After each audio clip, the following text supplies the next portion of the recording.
kembali lagi bersama saya Sisi Angel Brokemin dengan NIM 2130442 mata kuliah pengauditan 2. Di sini saya akan menjelaskan mengenai pengambilan sampel audit untuk pengujian perincian saldo yang pendahuluannya mengenai sampling. Baiklah, kita akan bahas mengenai penjelasan sampling. Sampling itu adalah proses menerapkan prosedur-prosedur audit pada sampel yang merupakan bagian dari keseluruhan populasi guna mengambil keputusan mengenai total populasi. Di situ kita akan mengambil prosedur-prosedur audit untuk mengetahui bagaimana populasi agar kita ketahui total populasinya berapa gitu. Di sini kita akan membahas mengenai perbandingan pengambilan sampel audit untuk pengujian perincian saldo. Perbedaan utama dari pengujian pengendalian, pengujian substantif atas transaksi, dan pengujian perincian saldo terletak pada bagian mana yang diukur oleh auditor. Yang pertama itu adalah jenis pengujiannya. Yang pertama itu adalah pengujian pengendalian. Itu bagian yang diukur efektivitas pengoperasian pengendalian internal. Di situ dijelaskan bahwa melakukan populasi, mengukurnya mengenai operasional gitu. Harus operasional saat mengukur pengendalian internal. Yang kedua itu pengujian substantif atas transaksi. Itu merupakan itu bagian yang diukur efektivitas pengendalian, ketepatan nilai moneter pada transaksi dalam sistem akuntansi. Yang ketiga itu pengujian substantif atas transaksi itu dia harus memiliki tahap dalam ketepatan nilai moneter atas transaksi. Harus melihat tahapnya bagaimana, dari misalnya laporan keuangannya dari Desember ke Januari atau Januari ke Desember, dari tahun sekian ke tahun sekian gitu. Di situ kita harus memiliki tahap atau langkah gitu. Yang ketiga itu pengujian perincian saldo. Bagian yang diukurnya jumlah uang dalam saldo akun yang mengalami salah saji secara material. Kita harus melihat bagaimana sih pemasukannya, bagaimana sih jumlah uangnya berapa. Dilihat, tidak boleh misalnya tidak boleh ada 0, berapa gitu. Kita harus melihat itu. Kita harus melihat bagaimana sih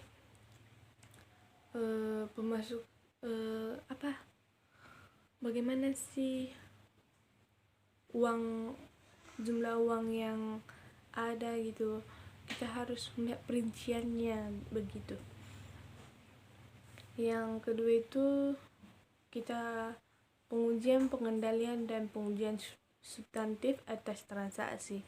Auditor melakukan pengujian pengendalian dan pengujian substantif atas transaksi. Yang pertama itu untuk menentukan rendahnya tingkat pengecualian dari populasi. Yang kedua itu untuk mengurangi resiko pengendalian sehingga mengurangi pengujian perincian saldo.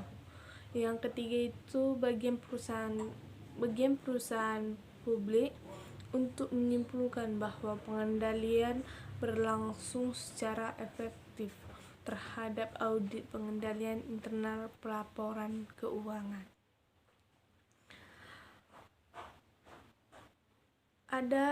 Terdapat 3 jenis metode utama dalam pengambilan sampel yang digunakan untuk menghitung salah saji nilai rupiah dalam saldo akun.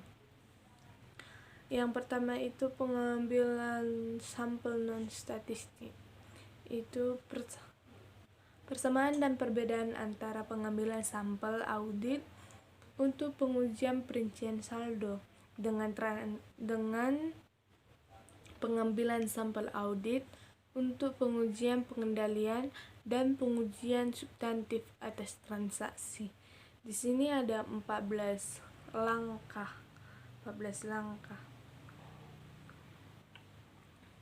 dalam pengendalian non-statistik. Yang pertama itu menyatakan tujuan pengujian. Auditor akan mengambil sampling untuk menentukan apakah saldo akun akan diaudit telah dinyatakan secara wajar. Yang kedua itu memutuskan apakah sampling audit dapat diterapkan. Ini karena meski auditor mengambil sampel dari berbagai akun, namun dalam beberapa situasi sampling tersebut tidak diterapkan. Itu misalnya gimana? Setiap feeling kita gitu dalam menerapkan laporan keuangan itu bisa diterapkan atau enggak. Misalnya dalam kita berfeeling apakah ada kejanggalan dalam laporan keuangannya atau bagaimana, itu bisa diterapkan atau tidak gitu. Yang ketiga itu mendefinisikan salah saji. Karena sampling audit untuk pengujian atau perincian saldo mengukur salah saji moneter, yaitu salah saji yang terjadi apabila item sampel disalah sajikan. Yang keempat itu mendefinisikan populasi sebagai item yang membentuk populasi dolar yang tercatat. Auditor memisahkan populasi ke dalam 2 atau lebih subpopulasi atau setara. Sebelum melakukan sampling audit yang disebut dengan sampling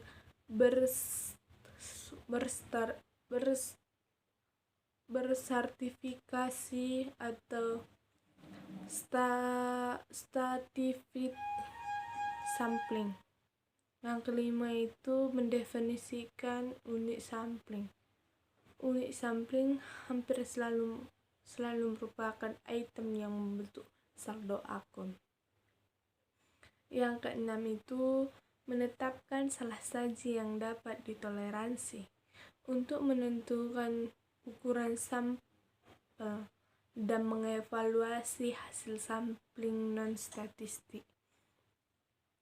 Yang ketujuh itu mendapatkan risiko yang dapat diterima atas penerimaan yang salah atau singkat dengan ARIA. Itu mengukur jumlah risiko keyakinan yang diinginkan auditor atas suatu saldo akun. Yang kedelapan, mengestimasi salah saji dalam populasi. Ukuran sampel yang direncanakan akan meningkat apabila salah saji yang diharapkan dalam populasi mendekati salah saji yang ditoleransi. Yang ke-9 itu menentukan ukur sampel awal. Jika menggunakan sampling non-statistik, auditor menentukan ukuran sampel awal dengan mempertimbangkan beberapa faktor. Memilih sampel dan melaksanakan prosedur audit. Yang ke-10 memilih sampel. Yang ke-11 melaksanakan prosedur audit dengan menerapkan prosedur yang tepat pada setiap item sampel untuk menentukan apakah item tersebut mengandung salah saji. Mengevaluasi hasil.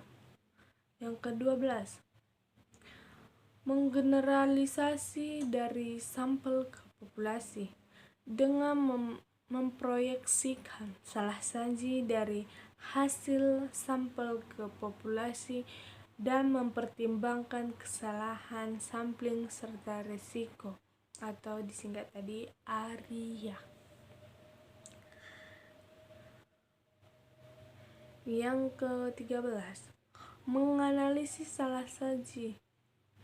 Auditor harus mengevaluasi sifat dan penyebab salah saji yang ditemukan dalam pengujian, serta menganalisis salah saji untuk memutuskan apakah setiap modifikasi model risiko audit memang diperlukan.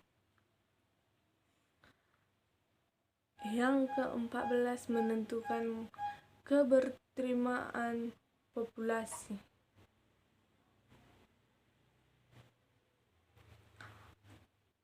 Dampak ARIA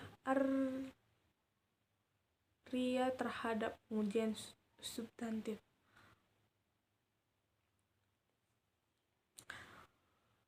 Risiko yang diterima jika risiko pengendalian telah rendah. Risikonya akan diterima jika rendah gitu. Jika terjadi penurunan.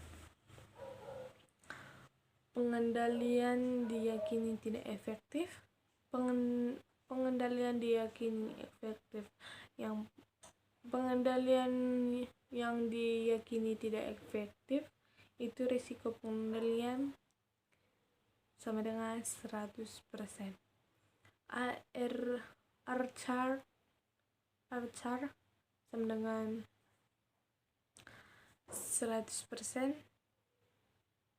Itu dalam pengendalian diyakini tidak efektif. Tidak melakukan pengujian pengendalian, menggunakan tingkat ARIA rendah, melakukan pengujian substantif yang luas. Itu adalah pengendalian yang diyakini tidak efektif. Jika pengendalian diyakini efektif, itu yang pertama mengurangi risiko pengendalian. Yang kedua, mengurangi ARCA. Yang ketiga, melakukan pengujian pengendalian. Yang keempat, menggunakan ARIA tinggi. Yang kelima, melakukan pengujian substantif yang cukup. Pengendalian diyakini tidak efektif sama pengendalian diyakini efektif itu kebalikannya.